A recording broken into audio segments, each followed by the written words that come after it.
তিন কুল পড়ে বিশ্বনবী হাতের মধ্যে ফু দিতেন। মাথা থেকে শুরু করে মুছতে মুছতে মুছতে মুছতে পা পর্যন্ত মুছতেন, সকালে সন্ধ্যায় আর রাতের বেলা বিছানায় গেলে। এটা প্রোটেকশন।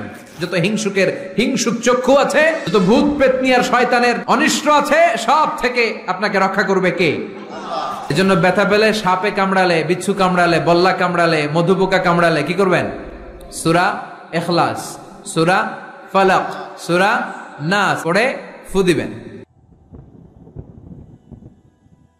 বিশ্বনবী প্রতিদিন সকালবেলা, সন্ধ্যাবেলা, ওয়া ইনদামা ইয়াযহাব ইলা ফিরাশি, আর রাতে যখন বেডে ঘুমাতে যেতেন, হাত দুইটা এরকম করতেন, করে তিনি সূরাতুল ইখলাস পড়তেন, সূরাতুল ফালাক পড়তেন, সূরাতুন নাস পড়তেন। এই তিনটা সূরা পড়তেন। এই তিনটা সূরাকে একসাথে বলে তিন কুল। কি বলে? কুল আস-সালাসা। কারণ এই তিনটা সূরার শুরুতে কুল আছে না নাই? তিন কুল পড়ে বিশ্বনবী হাতের মধ্যে ফু দিতেন। ফু দিয়ে মাথা থেকে শুরু করে মুছতে মুছতে মুছতে মুছতে পা পর্যন্ত মুছতেন, হাত মুছতেন, সারা দেহের যতটুকু সম্ভব বিশ্বনবী সারা দেহের মধ্যে এই তিন কুল পড়া হাত দুইটা দিয়ে সারা দেহের মধ্যে বিশ্বনবী হাত বুলিয়ে দিতেন, মেসেজ করে দিতেন, কোন সুবহানাল্লাহ। সকালে, সন্ধ্যায় আর রাতের বেলা বিছানায় গেলে। এটা protection from all the bad আইস। যত হিংসুক চক্ষু আছে, যত ভূত পেতনি আর শয়তানের অনিষ্ট আছে, সব থেকে আপনাকে রক্ষা করবে কে? এজন্য প্রতিদিন এগুলো পড়বেন।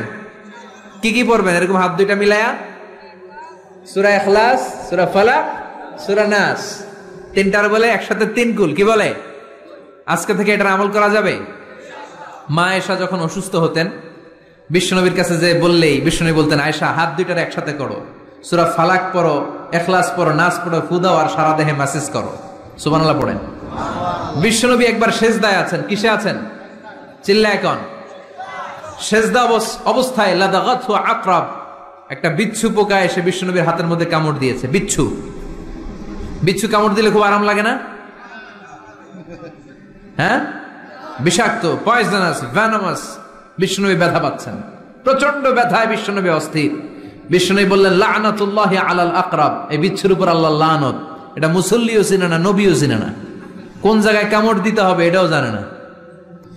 কিন্তু কামড় দিয়েছে, ব্যথায় কাতরাচ্ছে। বিশ্বনবী বললেন, লবণের পানি গরম দাও, আঙ্গুলের উপরে ঢালো। লবণের পানি গরম দিয়ে আঙ্গুলের উপরে ঢালতে শুরু করে দিল। বিশ্বনবী পড়তে আরম্ভ করলো, কুল হুয়াল্লাহু আহাদ, আল্লাহুস সামাদ, লাম ইয়ালিদ ওয়া লাম ইউলাদ ওয়া লাম ইয়াকুল লাহু কুফুয়ান আহাদ। পড়েন সুবহানাল্লাহ।